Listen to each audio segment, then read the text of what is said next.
spend half of their time in office just raising money for the next election. That's exactly right. Yeah. And they don't have time to actually govern. And, you know, and then the news, it used to be that like we were given a set of facts, Right. and then how you decided to act upon those facts determined where you fell politically, right? That's right. That's right. And now it's just, I mean, I watch a lot of Fox News, and I watch Alex Jones, and I watch different people just, and I don't agree with a lot of things they say, but I just want to know what people are hearing. Absolutely. Yeah. Because otherwise it's like we're coming to the debate with completely different facts, and Right. it's or fact. I don't know what the. Yeah, I don't know if it's true facts or if it's just, you know, their own agendas and things that they're trying to push. But I don't feel I can trust them anymore and say anything that's really honest.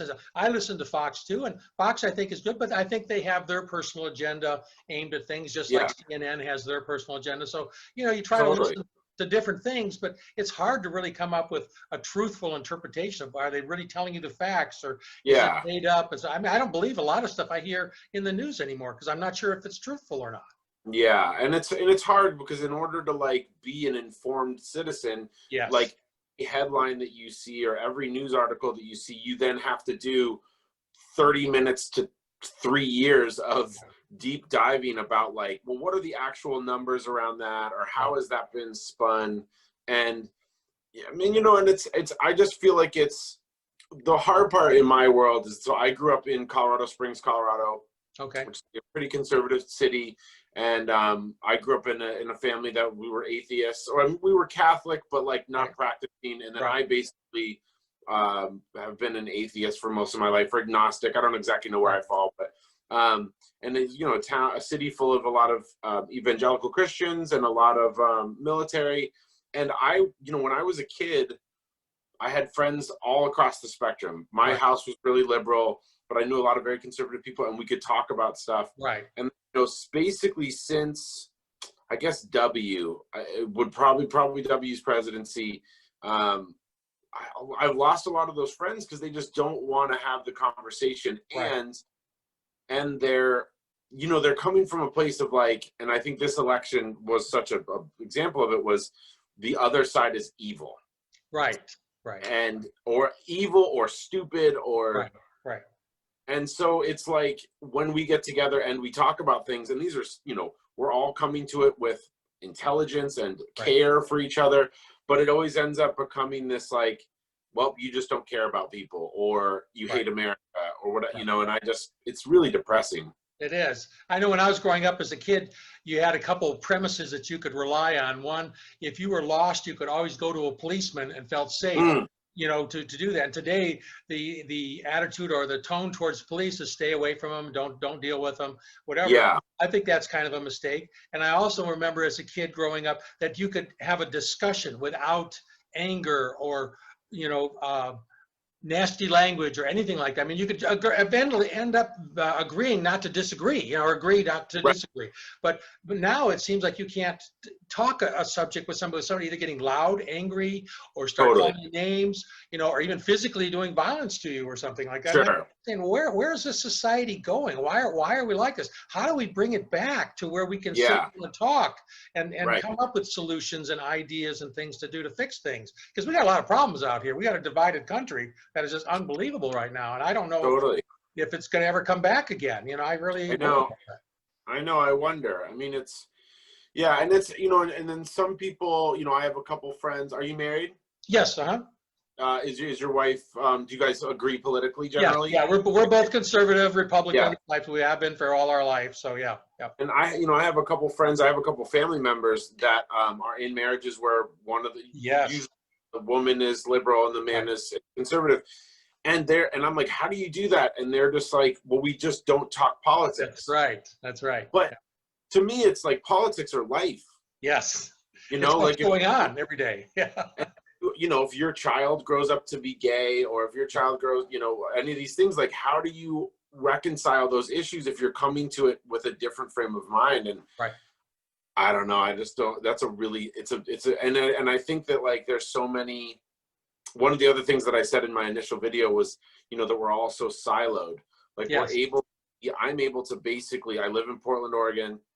I like watch the news that I watch. I listen to the podcasts that I listen to, And, you know, if I don't want to, I could never hear anything from the conservative side of things. I could almost never hear, like the other day I sat down and I listened to an entire Trump rally. I watched an entire Trump rally because all I hear is clips. Right. That's and right. So it's like you can pick and choose anything that you want to hear. So right. Yeah. And that's what they do on the editing, is they just pick what they want to show you or what they want you to see. So yeah. Right. It's really kind of a limited, and again, it's biased to what they want to show you. Of course. Yeah, of course. Yeah. Tell me what a little bit about you. Like what's your background? Okay, my background, I'm retired now. So my wife and I both retired. I retired a couple of years ago. We both were in the healthcare industry. My wife was a registered nurse for 45 years. We've been married going on 45 years here next year. So congrats. Yep, thank you. And we're also, I've been retired for 2 years. I'm in my third year. And the first year we traveled all over the world, basically cruises, flying, having a great time. And then COVID hit. So that put a hamper on everything. So what I did to utilize my time is I got into, since I have a strong medical background, I got into set up in my bedroom over here a studio for voiceovers. So I do medical narration, voiceovers, medical learning, explainer videos, things like that. And then I got involved with Backstage, and now I'm doing a little bit of everything from podcasting to audiobooks to all sorts of different things now. So that's great. Yes, and I wrote a couple books during this time when we were locked down. A travel book from Arizona that my wife and I, all the places we did, had that published, working on another book. And I got three audio books that I'm doing right now for ACX for them for some things. So, you know, I'm just trying to keep busy because, you know, I've got all this time on my hand and I got to figure out what to do with it. So I decided to do this. I've been having fun doing it. So yeah, that's a hobby that's going into a business. Yeah, that's very much work that I'm interested in doing too. You know, it's the idea of doing, my wife and I have a podcast, and we've had a podcast for a year and a half. And, you know, I'm very interested in, you know, in all of those things. So that's really cool. How did you get your books published? Did you self-publish or did you use a publisher? I went through a publisher. Yeah, I went through a publisher. She does travel books. So my book was, you know, on Arizona travel. So it was a little soft hard copy. And then I made an audiobook about that. And then she asked me to do some audiobooks on a couple of other books that I'm working on for her now. Oh, that's exciting. Wow. You have stayed busy. Yeah. And it takes time to do the audiobooks and all that. So it does take a lot of time in doing that properly. But I really enjoy working with the Backstage and several of the other companies that are out there too, and responding to it. I get, you know, I've got like almost 1,700 casting calls across the world that I've done since January. And I've only had like 40, you know, repeat casting or auditions. And I've had a few. I made a few bucks on some of them, and some I didn't. So. Yep. Did you just say 1,600 since January? Since January.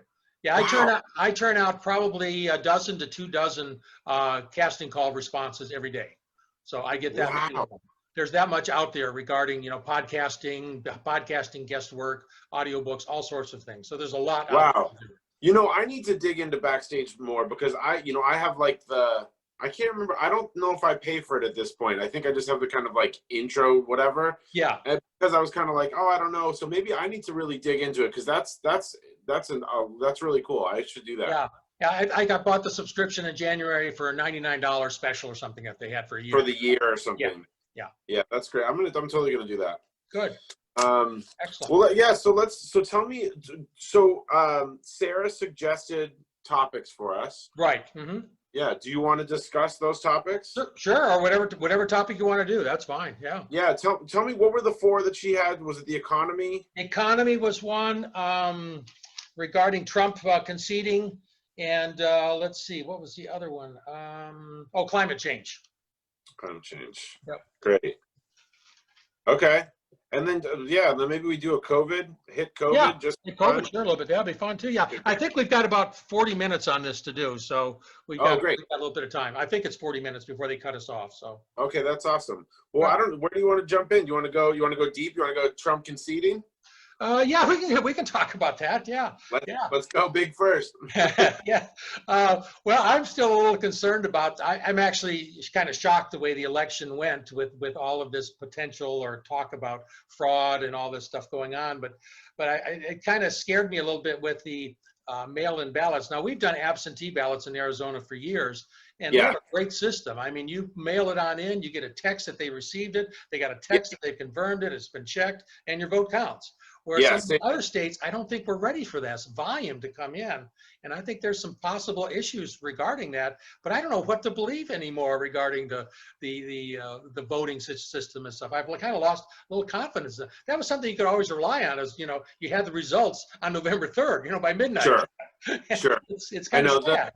Yeah, I mean, Oregon, we've done mail-in ballots for a really long time, and so our system is pretty flawless. And with the same thing, we have you drop, I drop mine off, and then you get a text 20 minutes later saying that they've received your ballot, and so that's great. I mean, what's interesting, I'll just say from my side of from like the information that in my world is that like the only voter fraud things that I've heard of are a couple like random people trying to vote like for Trump for their dead grandparent or something like that, and then and then I've heard the stories about different people in different states wanting certain areas to not be counted or to not be looked at, mostly black neighborhoods, and and I find that concerning. I mean, to me the numbers to me really bear out that Biden, it feels to me like Biden won. I mean, the numbers are so big that it's kind of like, I find it hard to believe that there would be 6 million cases of voter fraud, Right. I understand that. But the thing I was going to, when we started out with the election process, it looked like Trump was doing really well. And then all of a sudden it switched really quickly, and you kind of have to scratch your head. And because my rationale is, you look at the turnout, like you said, when you looked at that Trump rally, the thousands of people that were at the rallies, and then you look at Biden's rallies, and there's a handful of people driving by or a few people sitting there, and you kind of think, well, how do these numbers correlate with the amount of enthusiasm that Trump had versus the lack of enthusiasm that we saw with Biden's campaign? I mean, I think there's to me, it's like there's two factors. One, COVID. No question about it. Yeah. I kind of feel like I am a super politically active person. I wouldn't go to a rally, and I must admit, I voted more for Kamala than I voted for Joe. Right. I like Biden. He's fine. But I was, I wish that it was another candidate. I would have liked it to have been someone further left. Like I would have wanted it to be Elizabeth, or not really Bernie. Elizabeth Warren was kind of my favorite. And then I voted more for Kamala. Mm-hmm. And so, but it's, I mean, and then, the other part of it is that, the idea of kind of the like red mirage, at least is the way that I've heard it was spoken about, is the idea that there was, so many in-person ballots that were counted right away. And then most liberals, I think, were voting, by mail. And so it's like, it just takes longer to count those, right? Right. So it is, I mean, and it's, to me, it's like, I almost don't think we should even look at election day anymore. Like that's the day where we're going to decide things. I don't think we can anymore. Right. Yeah. And it's, and I will say that I think that the way that Trump has handled things, it makes it really difficult because his silence is disconcerting as the president. Like since the election, he went silent for so long, and it just leads people to kind of like, everybody's imaginations can go crazy.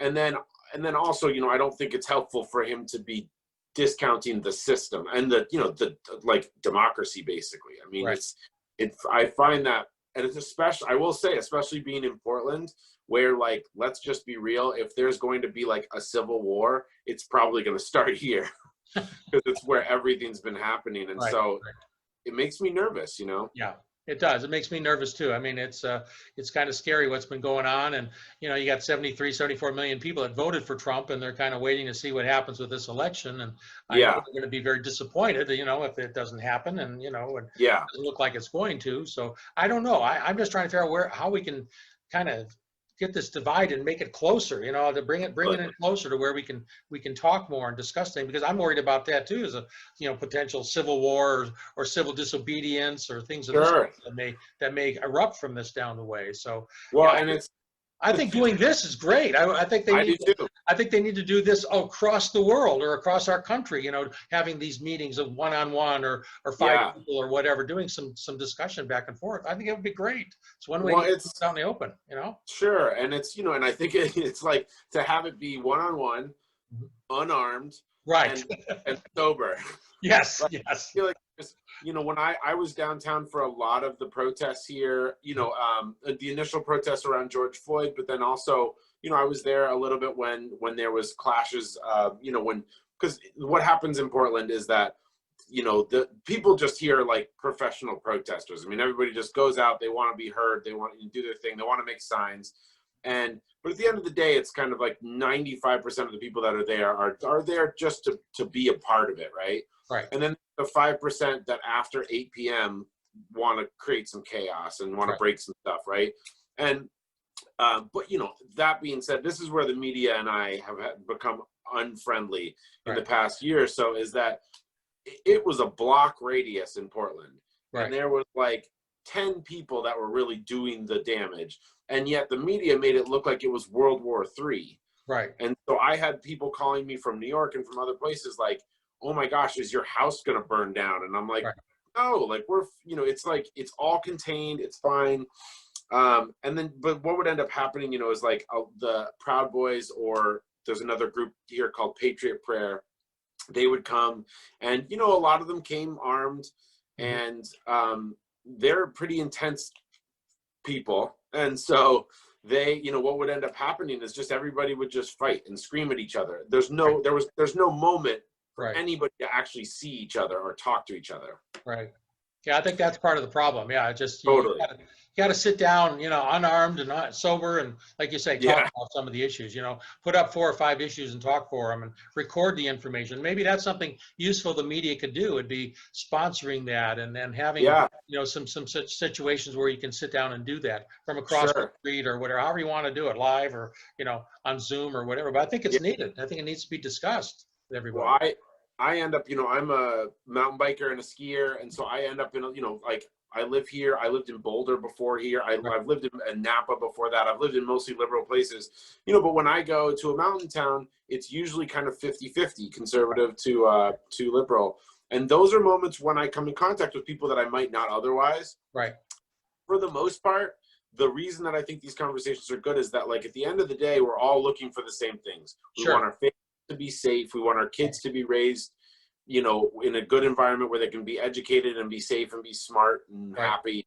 You know, we want our economy to be doing well. We want to be able to start businesses. And so it's like the fractured part of it, I think it comes to, I mean, I think the fact that we're spending so much on campaigns now, like you can't become president without spending $1 billion. Right. That's crazy. That's crazy. I mean, then the Senate race in Georgia is going to be $1 billion each on that too. So, I mean, it's 100%. Unbelievable. So so back to Trump conceding, how do you think that should be handled? Like, what do you think should happen with it? Well, I'm not sure. I mean, they have to certify all the states, you know, for getting the electoral votes. And now I'm hearing that some of the Republicans may not want to certify or something in the state legislation. Yeah. And I was reading about the Amendment 12, that if they're regarding the amendment, if there's issues regarding the electoral process, that maybe it has to go to Congress. But I don't know, is any of these lawsuits that Trump's doing, are they going to end up getting into a courtroom, or are they going to be elevated up to the Supreme Court? See, I don't know how that process really works. But the Amendment 12 was talking about where that could actually, the Electoral College could be put on hold, in my interpretation of this, and it could be done by the Congress. The Senate would decide the vice president, and the House would decide the president, and it would be one vote per state or something of that nature, the way I was reading it. So it would be pretty much more a cut and dry, these are the numbers, this are the votes, and this is the way it's going to be, versus, you know, 73 million people voting or something of that nature. So I don't know if it's ever going to get to that level or anything like that, but I don't know. I don't know when he's going to come to a concession basis. If he is going to come to a concession, he may not, and it just, you know, walks out on the 20th and that's it, you know. So I don't know. I don't think he should do that. I think there should be, you know, a transition situation, and, you know, showing him the ropes and touring him around the White House, which he already knows and stuff. But, you know, just some sort of some decency regarding that. So that's great. No, I appreciate you saying that, because it is. I was just listening to a thing about H.W. Bush when Clinton came into office. You know about that? No, I don't. When H.W. Bush wrote him this letter, you should look it up. It's this letter is like, it brings tears to my eyes, because it's like the truest sense of, like, you know, like gentlemanly warfare. Right. Like, right. yes, we're on opposite sides of a lot of things, but at Right. the end of the day, you're going to be my president too. Right. And, you know, and I thought, and it was just such a cool thing that H.W. Bush did by saying that. And I'm hoping that, you know, that Trump doesn't, I mean, you know, like, I think we both can admit probably that he's of an emotional person. Yes. Yeah. Pretty And he's from New York too. You know, I mean, there's yeah. a certain, you know, when you visit with over people in New York, they have a different attitude toward things and stuff. So, yeah. you know, I mean, that's where I'm from. Like my whole family's from New York, from Long Island. Okay. And it's interesting because, like, you know, they're very split on Trump, and, like, you know, a lot of people in New York kind of, they know Trump, and they know kind of like the things that he's done in New York City, which some of them haven't been, you know, some of his business practices are kind of like not the best, like, right. And so, but yeah, I mean, I hope that if things, you know, what I find difficult is that I think that a true democracy in my mind is the people, like, is the popular vote. To me, seems like all that should matter. It's like, if more people want a simple majority, the more people that want one person, that's who wins, you know? Right. The Electoral College to me seems so antiquated and like something that's just, I don't know. I have the same problem with the fact that we have 2 senators per state. It's like, you know, the fact that Wyoming has the same amount of senators as California seems crazy to me, or Rhode Island, you know. It's like, it just feels like there's a lot of things that have been kept in our system because it helps. I think, truthfully, I think it helps Republicans win because they win when less people vote. Right. Yeah. Yeah, I think that's true too. Yeah, I think the Electoral College, the way it was designed, from my understanding, is that way it'd be shared throughout all the colonies or all the United States. If it was just a couple states that were large with census and population, then those would be the ones that would be deciding what's going to happen. And I think the forefathers felt that wasn't equitable. That's why I think they designed the Electoral College. But totally true. Yeah, and popular vote is, you know, it's something that needs to be weighed in there too, you know, regarding what the populace really wants to do too. So it's a tough situation. I don't know what's going to happen with this towards the end. I really don't know. Yeah, I mean, and Trump, you know, I will say that, like, I'm jealous a bit of the way that Republicans have managed things, especially under Trump. Like, you know, I'm going to use the word packing, but I mean packing the courts, like, you know, down ballot court races, you know, like, and installing, you know, young conservative judges in long appointments, or like the Supreme Court, lifelong appointments. They've done a better job at that than liberals often do. Right. And they're willing to be a bit more cutthroat, and I've always been jealous of that because they're playing the game. Like, you know, where a lot of liberals, we end up infighting and calling out people on our side of things when they do something that, you know, is untoward, where I think Republicans are kind of willing to let things slide because they know that they're going to end up getting things done that they want done. Right. It's just too bad the two groups, the Democrats and Republicans, cannot work together to get things done, like especially with the COVID crisis, getting us the funding out there to the businesses and to the people that need the money and things of this nature to help them out, help out all of our American citizens to get through this tough times.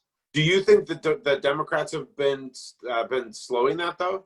Well, I think it's both parts. I think, you know, someone puts a bill out there and they argue it, and then the other party says no, and then the other one puts one out, and then they argue it, and then the other one says no. So I don't think they were really working well together to get this thing resolved. I think this is where I think they needed to really sit down more. And I always used to kid to my wife, say, well, just sequester them in the Congress, bring in pizzas, and they don't leave until they get something done. You know, I mean, just get it done. This needs to be done. This is important for society. Oh, I completely agree. I mean, the idea that that we have the things going on that we have going on right now, and we're in a lame duck session. I mean, everybody's left for Thanksgiving. No, you don't get to leave. Sorry. I don't get to go have Thanksgiving dinner with my family because of COVID. So I'm sorry, but you don't get to leave until we get things figured out. It's just. See, I would have put in, you know, 100 cots in the Congressional Center, and you sleep in the cot or in your office and be back here, you know, you get an hour break or whatever, and you get your dinner brought in, but you get there, get stuff done. And there's a big board on the wall over there, and those are the items that have to be done before you can leave. You know what I mean? Totally. I mean, it's, you know, it's so hard. And I blame Grover Norquist for a lot of things, because I think that, you know, he set this kind of agenda that was, you either bend to, like, you toe the line as a Republican or you're out. Right. And we will primary you. And to me, it's like that just puts such a toxic environment. I mean, look at someone like, what are your feelings about like, Lindsey Graham? Well, I like him. I mean, I think he's got some positive things. He's got some negative things too. But I personally like him the way he speaks. I like a lot of the younger Republicans that are out there. I think that will be rising up the ladder down the way in the Republican Party. So I do like some of the things to say, and some of them I don't agree with. I mean, just like Trump, I didn't agree with a lot of things. The way he said things, the way he tweeted, the way he called people's names. Things.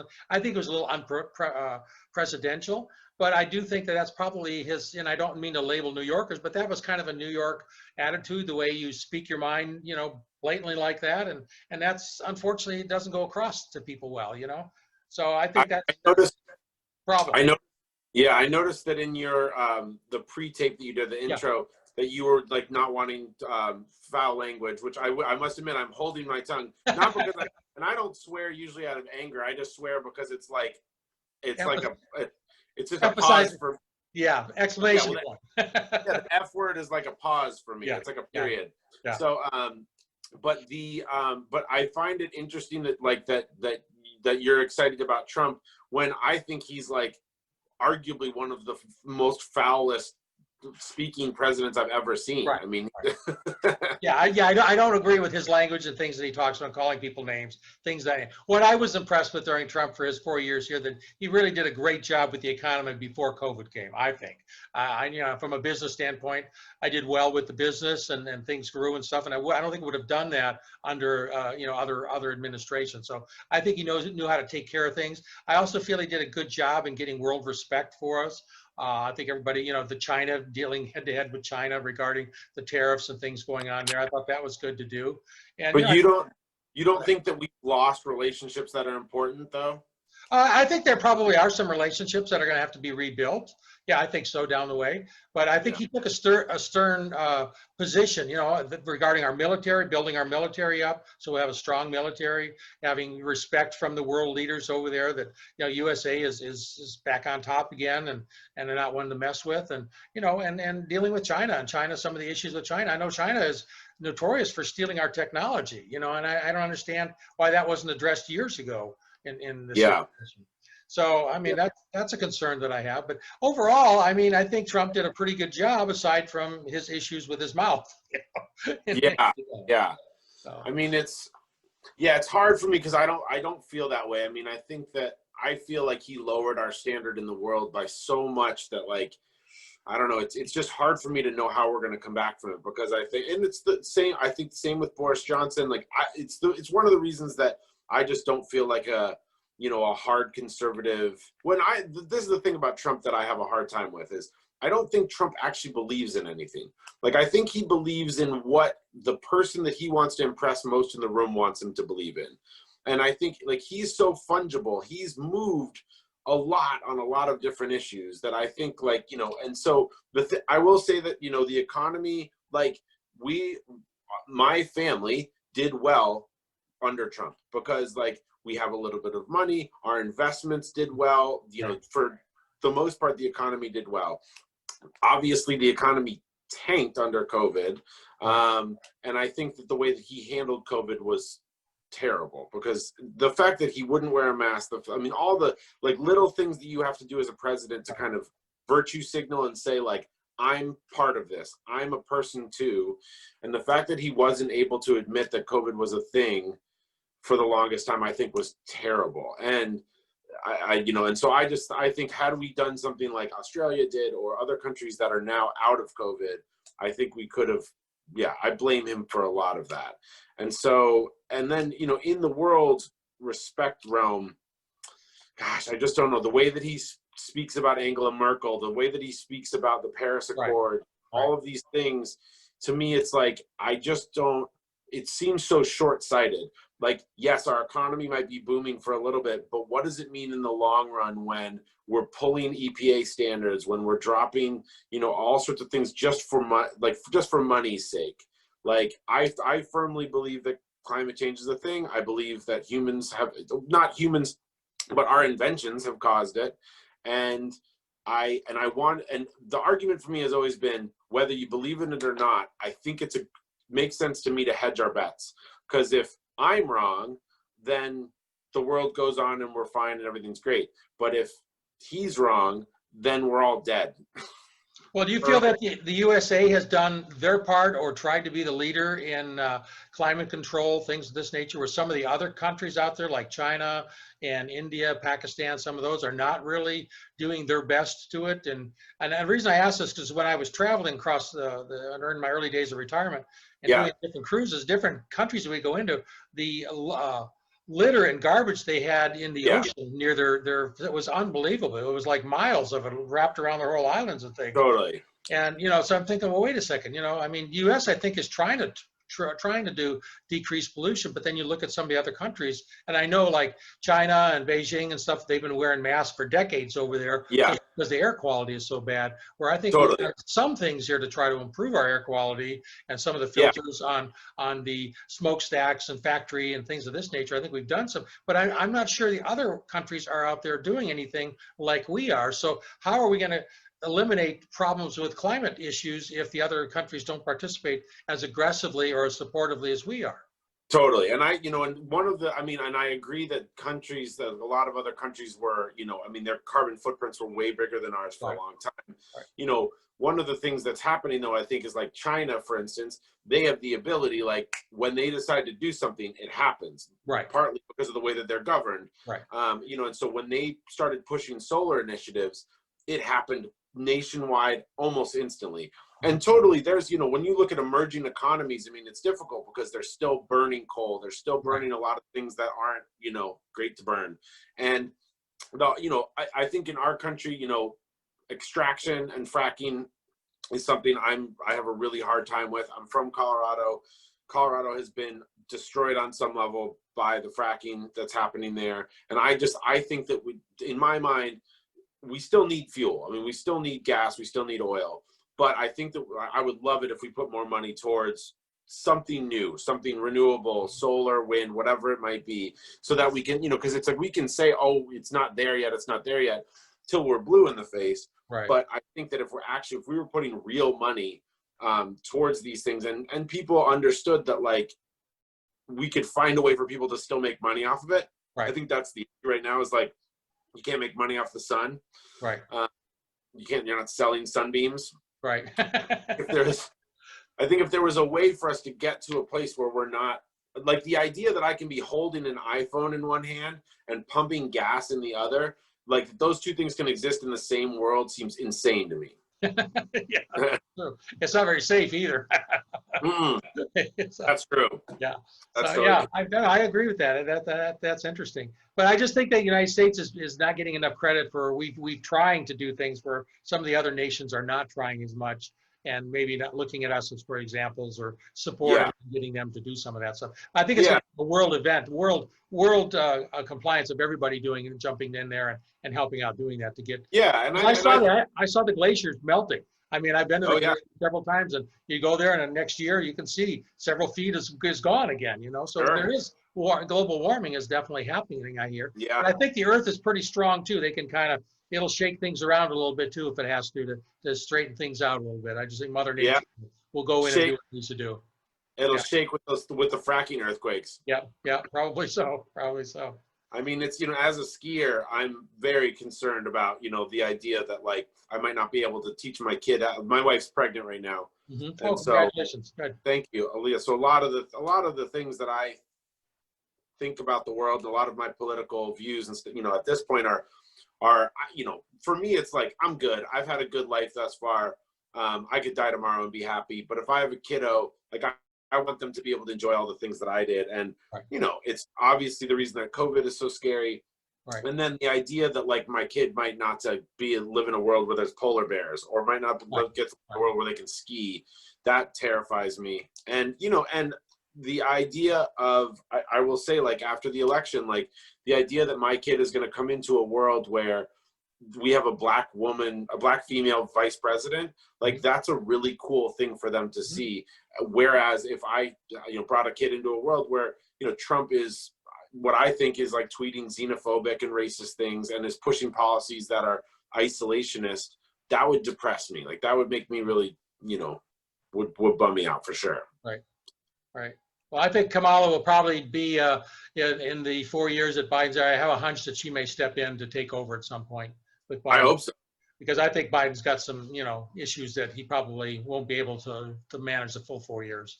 I mean, you're saying like cognitive stuff? Yeah, cognitive wise, yeah. I wonder about that too. And I know that it's like, I don't want to like, play into it because I know there was something that people were trying to push too much. But, the other thing for me is just, he's not liberal enough for me. Like, right. He's kind of like, he's pushing stuff that is old, I think. And I like Kamala. I think she could be a really good leader. So I'm hoping that is the case. But yeah, and it's. I think we're going to have to close this up here. It looks like my recording is flashing here, and I got 4:38, so I think we're getting close to our end of the time. Okay. Here. What is it, 40 minutes? 40 minutes, yeah, I think it's okay, great. Yeah. I don't know. Yeah, is there anything else that you want to throw out there in the last couple? No, I enjoyed talking with you, though. I mean, if you want to talk more, I think Sarah has my email. Great. You can send me your email through her or whatever, and maybe we can communicate some more. And maybe we can. I would love to do that. If you're doing podcasting, maybe we can do a podcast show like this together or something. We could do. I think that's something that's really important. I think that could be really cool. I think so too. I'll reach out to Sarah. Okay. Do you have my full name? I've got it up here. Yeah, let me write it down here. Yeah, so my email address is